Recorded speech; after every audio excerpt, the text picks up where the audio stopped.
Plein d'idées originales pour aménager vos combles dans Combles de rêve avec Velux.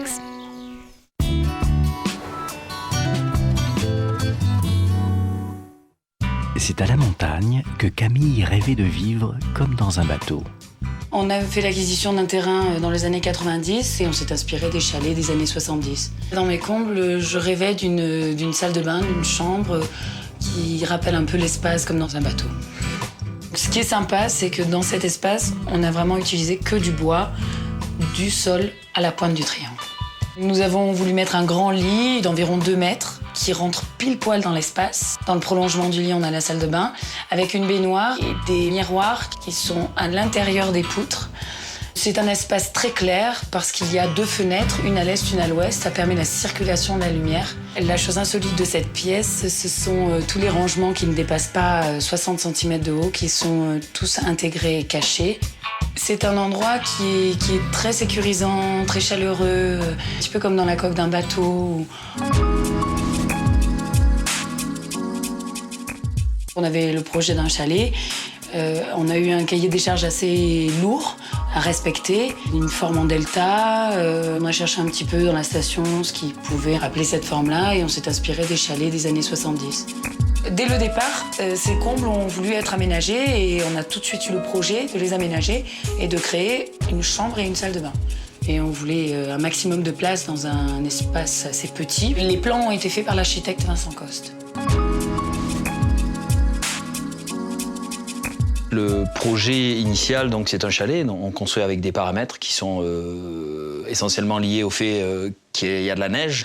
Dans les années 70, il y avait une manière de faire les toits, justement ces toits pentus, en général assez épais. Donc nous, l'idée, c'était d'avoir des débords très très fins, de manière à avoir des façades un petit peu plus élégantes que ce qui se fait habituellement. Les voisins se sont beaucoup étonnés de cette construction. Ils sont venus voir. Ça les a un petit peu impressionnés, même s'ils étaient habitués aux pointus. C'est comme ça qu'on les appelle ici, des pointus. La structure les a un petit peu interpellés quand même. On accède un peu au chalet comme on accéderait à une passerelle de bateau, comme si on allait dans un lieu un peu unique, un peu préservé. Il y a 2 niveaux qui sont sous le toit. Le niveau dans lequel on se trouve, qui est le bas du toit, et le niveau haut, la fin du triangle, et qui permet d'avoir un espace très haut, en fait, qui fait presque 3 mètres de haut, sur toute la longueur, qu'on a voulu comme une pièce unique. On a gagné 20 mètres carrés sur la totalité du chalet. Nous avons commencé les travaux au printemps 99 pour finir à milieu d'hiver 2000. Ça fait 1 an et demi, ça, ouais. Ce qui a été difficile dans cet espace qui est relativement exigu, ça a été d'utiliser ce bas de pente qui est un espace qui est perdu.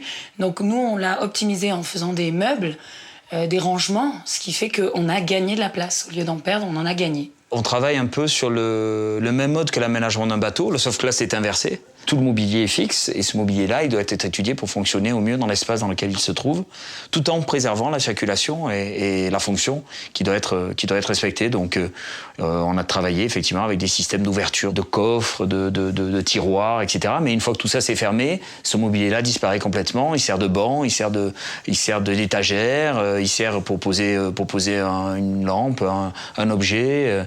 Mais bon, il disparaît. Ce n'est plus du mobilier de rangement, c'est autre chose. On s'est amusé à vouloir trouver un système fonctionnel dans un espace qui ne l'est pas au départ.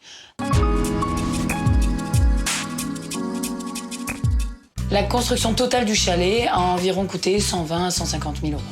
La plus-value, elle est donnée parce que les espaces sont généreux et cet espace-là, je pense, apporte un plus à la construction. 20 mètres carrés dans les combles, ça n'est pas négligeable. Effectivement, il y a eu un permis de construire qui a été déposé sur la commune sur laquelle se trouve la construction, avec un cahier des charges. Bon, après, c'est à nous de trouver d'interpréter ce cahier des charges tout en le respectant afin de pouvoir arriver à produire un bâtiment un petit peu original. Cet espace est relativement petit, mais avec des proportions quand même très généreuses. On s'y sent bien autant que l'hiver que l'été. L'hiver, c'est chaud. Et l'été, avec ces 2 ouvertures, on peut avoir l'air qui circule et donc vraiment une espèce de climatisation naturelle. Après une journée de ski, effectivement, on est fatigué et ça permet de bien se ressourcer et d'être en forme pour le lendemain pour une bonne journée de ski et sportive. Et si pour dévaler des sommets, il suffisait de monter au sommet du triangle?